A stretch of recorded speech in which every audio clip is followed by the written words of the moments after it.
આ આપણી જીવનસાથીની 1, 2 અને 3 નંબરની ચેનલ છે. એને સબસ્ક્રાઈબ ન કરી તો સબસ્ક્રાઈબ કરો અને શેર કરો. આ મુન્નાભાઈ ભરવાડનો વિડીયો છે, પૂરો સાંભળો. એમણે જે એક છેલ્લે વાત કરી એ ખાસ સાંભળવા જેવી છે કે અમારે બાકી બધી સમાજ ચાલે પણ અનુજાતિ એટલે કે દલિત, એ તો દલિત શબ્દ વાપરે. ક્યારેક હરિજન શબ્દ ઉપર તો આમ તો સરકારે બેન મેલેલો છે, પણ ઘણા લોકો હરિજન શબ્દ વાપરે છે. ખરેખર આના પર કેસ થઈ શકે. એટલે આ બધા જે મારો વિડીયો સાંભળે છે એ ખાસ ધ્યાન રાખે કે હરિજન શબ્દ ઉપર સરકારે બેન મેલેલો છે, એટલે આ શબ્દ ક્યાંય વાપરવો નહીં. આમ તો દલિત શબ્દ બરાબર નથી, અનુસૂચિત જાતિ શબ્દ જ બરાબર છે. તો આ શબ્દનું પણ ધ્યાન રાખવું જોઈએ.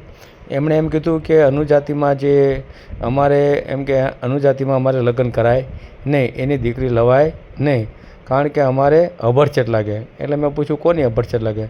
તો કે અમારે ગાત્રાળમાં પૂજાય છે એની અભડછેટ લાગે. એટલે મેં કીધું કે ભાઈ ગાત્રાળ તો અમારે શું કહેવાય અનુજાતિવાળા પણ પૂજતા હોય છે, તો આનું કારણ શું એમ? તો એ કે એની ગાત્રાળ છે એની ગેલી ગાત્રાળ કહેવાય અને અમારી જનરલ ગાત્રાળ હોય. હવે જો માતાજીના આ લોકો કઈ રીતની આની સિસ્ટમ છે એ સમજાતી નથી. માતાજીઓ પણ બબ્બે બનાવી દે છે આ લોકો. તો આપણે ઘણીવાર ચાવંડમાં પૂજાતા હોય એ પણ અનુજાતિમાં હોય, જનરલમાં હોય, ઓબીસીમાં હોય. તો બાકીના બધા દેવી દેવતાઓ પણ દરેકમાં પૂજાય છે.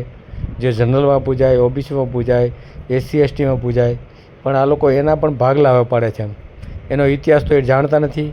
ક્યારે કેવી રીતે દેવસ્થાને શું કામ કર્યું, કેવી રીતે એનો જન્મ થયો, શું થયું, એવો ઇતિહાસ કાંઈ જાણતા નથી. માત્ર અંધભક્તો અને અંધશ્રદ્ધામાં રાજતા રહે અને એટલે જ એના માતાજીના ભાગ પાડે છે. બાકી માતાજી તો બધા માટે સરખા જ હોવા જોઈએ એમ. તો આ ભાઈએ જે ભાગ પાડ્યા એ ખાસ સાંભળવા જેવા છે. અને આવી અંધશ્રદ્ધા રાખી અને આ દેશનું જે પતન કર્યું છે એ ખરેખર એ રીતે જ કર્યું છે.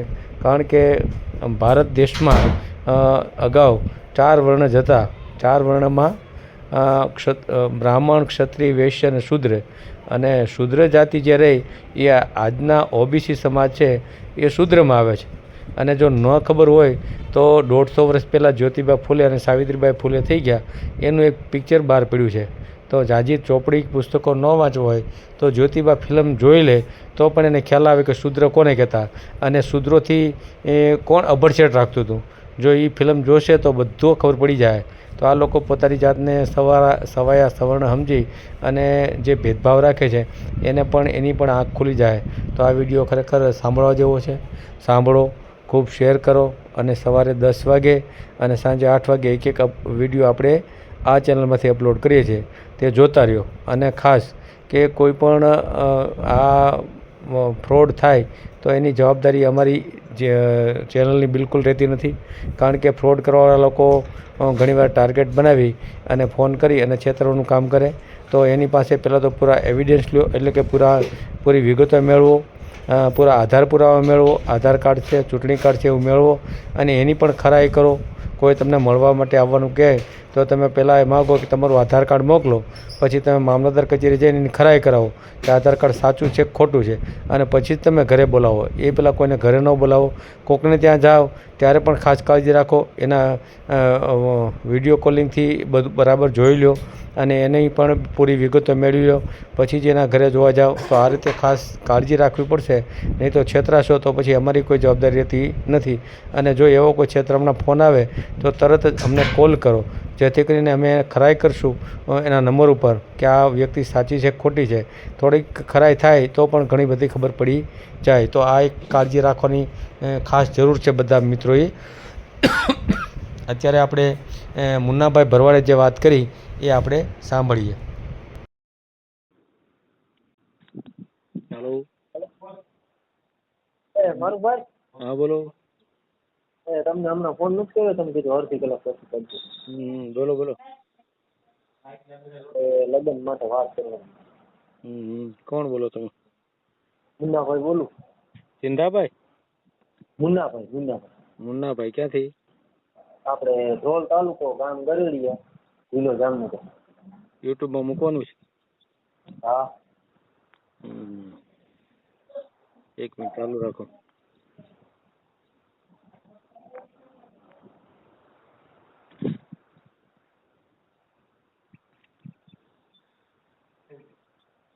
બોલો તમારો નંબર.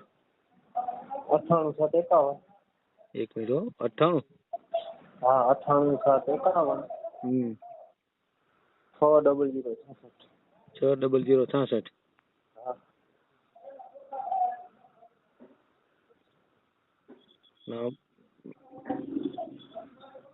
હા બોલો નામ બોલો તો. હે નામ. મુન્નાભાઈ મુન્નાભાઈ. રામાભાઈ બોલતો. રામાભાઈ. હા એટલે શું કીધી? બોલતો. ગલસર. બોલતર. કોલસર એમ ને? હા ક્યાં રહેવાનું ક્યાં? નાના ગરેડિયા. નાના ગરડિયા. આ ક્યાં આવ્યું? આપણે ધ્રોલ તાલુકો આવે છે, એમ. જિલ્લો જામનગર. કામ શું કરો છો? કામ ગેરેજ નું છે. ગેરેજ છે એમ ને? હા, માધવ પેટ્રોલ ગેરેજ છે. કેટલા કમાવ છો? મહિને ફ્રી 35,000 નું પડી જાય હો, ભાડું કાઢતા દુકાન. હે. ઘરમાં કોણ કોણ છે? અત્યારે તો એક જ છે સાહેબ. બીજા ક્યાં ગયા? બીજા બધા મોરબી રહીએ છે. કેટલા ભાઈ છે? તમે 3. લગ્ન થયા તા અગાઉ? ના મારા નથી સાહેબ. બોલો નાનકડાની સગાઈ થઈ ગઈ છે, મોટાના લગ્ન થઈ ગયા. તમારી ઉંમર કેટલી? 30 વર્ષ છે અત્યાર સુધી નો છે સાહેબ. હવે પાણીમાં બધું આવું તરત હાલતી હોય છે. હે.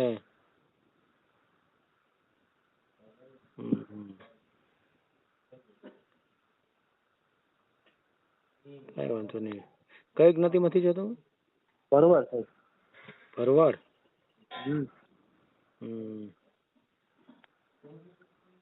બરાબર. હવે કયા સમાજમાં કરવું? હે હવે કઈ જ્ઞાતિમાં કરવું? આપડી સમાજ જોડે તો કઈ વાંધો નહીં, નકર તો પછી હરિજન નું જોવું, બાકી બધું હાલશે. વણકર નું. એનું કારણ શું? એમાં થોડુંક અમારે થોડીક તકલીફ પડે નિવેદમાં ની બધી. નિવેદમાં એટલે માતાજી ના પડે? માતાજી ને નિવેદમાં એમ. માતાજી એટલે ક્યાં માતાજી? ગાત્રાળ. ગાત્રાળ. તો આ લોકો આ જે દલિતો રહ્યા એ ગાત્રાળ ની પૂજા કરે છે. કોણ ગાત્રાળ ગણે? દલિત હોય ગાત્રાળ ને પૂજે છે. પૂછતા હોય ઈ ગેલી ગાત્રાળ પૂછતા હોય છે. એટલે ગેલી ગાત્રાળ જુદી હોય એમ ને? હા. દલિતો માટે બાકી તો આપડે તો એવું કઈ છે નહીં, આપડે તો ગમે હાલે સાહેબ. નહીં એટલે દલિતો ની ગાત્રાળ થી ઈ ગેલી કહેવાય એમ ને? હા ઈ ગેલી ગાત્રાળ એટલે ઈ દલિતોમાં થઈ છે ને? અને તમારી ગાત્રાળ થી એમાં થઈ છે? ઈ અમારે ગાત્રાળ પૂજે, ઈ ગેલી ગાત્રાળ પૂજે. પણ આપડે તો એવું કઈ નડતર નથી સાહેબ. તમારે જે ભરવાડ સમાજમાં જે ગાત્રાળ હોય ઈ ગાત્રાળ ને કઈ ગાત્રાળ કહે? ઈ ખાલી ગાત્રાળ જ, ઓલા ગેલી ગાત્રાળ. આવડી ગાત. હે. આવો તમારા કાકાની બાપો ગાત્રાળ બે આવે. હા. આ જનરલ ગાત્રાળ કહેવાય એમ ને? વિડીયો પૂરો જોયો હોય તો આ ચેનલને સબસ્ક્રાઈબ કરો, ઓલ સિલેક્ટ કરો, જેથી કરીને તમને બીજા વિડીયો મળતા રહે, અને શેર કરો.